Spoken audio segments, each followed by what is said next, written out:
Hello, my name is KV Nandini. I'm an final year architecture student at KMA College of Architecture.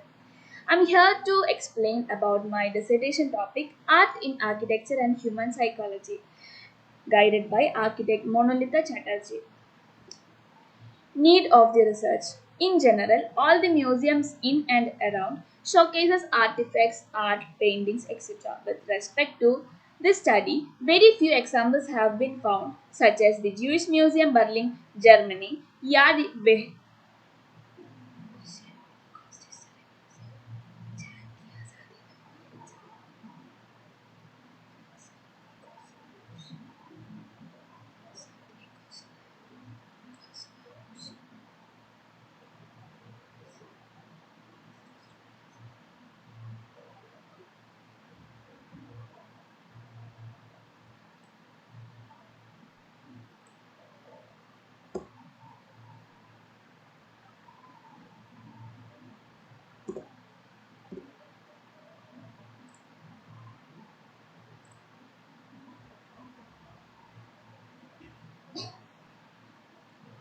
Hello, my name is KV Nandini.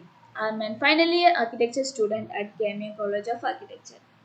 I'm here to explain about my dissertation topic Art in Architecture and Human Psychology, which is guided by architect Monolitha Chatterjee. Need of the research. In general, all the museums in and around showcases artifacts, art, paintings, etc. With respect to this study, very few examples have been found, such as the Jewish Museum Berlin, Germany, Jang-e-Azadi Memorial, Virasat-e-Khasla Moshe Safdeh. In both museums or space typology, emotion can be experienced only in the later case.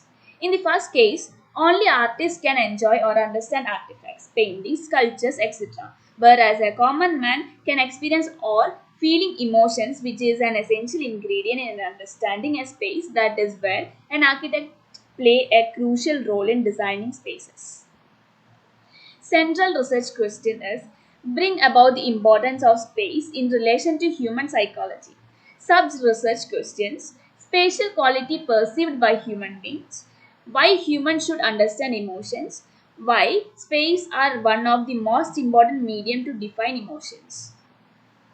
The aim of this research is to establish the role of art in spatial design, to emphasize emotion in connection with spatial design, exploring the connection between art, space, and emotion. Objective to identify the essence and importance of art in architecture and their effect on human psychology. Identify the various expressions of space in architecture. To emphasize art and space in terms of human emotion. To understand the importance and value of human psychology. Scope and limitation. Scope. Designing a space for any common individual in the world which takes through multi-dimension of spaces, which depicts emotions of a person's life. The space world art exhibits and human psychology is experienced. Limitation. I can only study the first attempt of connecting art and architecture through spatial design. This research is limited to study regarding spaces, not buildings or urban scale. Literature review outline. In most of the cases, museums showcase or give importance to famous artists or artifacts, and these keep changing with time to time in evolution. But in case of study, one particular incident is depicted through the spatial quality. Light and shadow plays a major role in this case. Inference from literature review. Jewish Museum Berlin, Germany. Designed by Daniel Levensky. Daniel Levensky's addition to this Jewish Museum Berlin utilizes symbolism and metaphor, including fragmentation, void, and disorientation, in order to create a more substantial museum experience for the visitors rather than presenting information as museums often do. Libinsky Jewish Museum Berlin uses these effects to communicate the aspects of Jewish history, especially the Holocaust, which cannot be expressed in only words. Yad Vashem Holocaust History Museum, Jerusalem, designed by Safdie architects. The study concludes that the architecture, space, and landscape of this museum create a primary example of Jewish space and its specific engagements with historical time by use of spatial layout and circulation. spatial form and symbolization, and spatial qualities of lighting and material.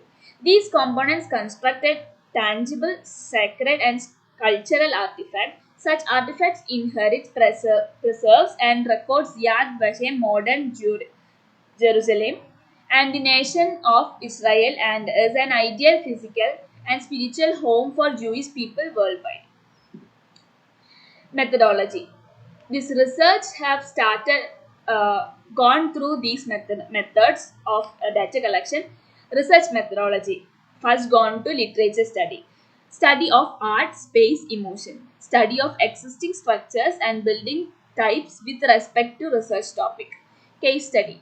Experiencing and study of museum art exhibition centers. Discussion. Debates and discussions with people in and around art and architecture. Conducting a survey with people from all fields. Identified knowledge gap.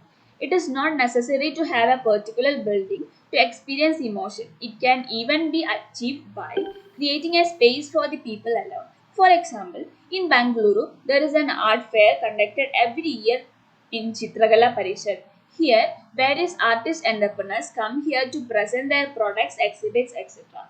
Many common people come here to visit the fair as well as purchase these products as their requirements. About this event, this is not conducted in any building or space, it is conducted in a street which is accessible to anybody. Several studies have been conducted for this particular topic, but practically of these studies have not been implemented in most of the spaces. Result. Having a sculpture museum with respect to human psychology or painting artifacts can be only perceived by certain age group or certain communities. Common individuals in a society cannot perceive the form of art or sculpture and express their feelings. Where a given space designed with the thought process of the emotions can be felt by any individual in the world. For example, the Jewish museum without the incident in picture, a common individual cannot understand the intent of the design. Discussion. The psychology of architecture results in a more user-oriented design as it is majorly concerned with people's needs and priorities and act as a guiding source to develop a better human interactive space. Also, usually the perception of a designer about a build form and that of a user are different and the variation are getting more pronounced, bringing to the table the importance of context of designing and communication with the user regarding the same. Conclusion.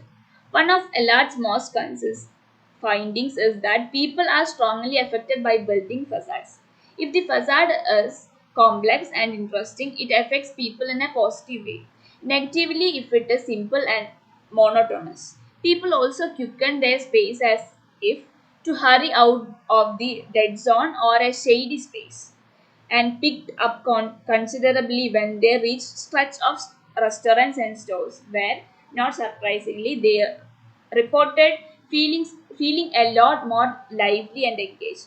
The importance of urban design goes far beyond feel-good aesthetics. A number of studies have shown that growing up in a city doubles the chances of someone developing schizophrenia and increases the risk of other mental disorders such as depression and chronic anxiety.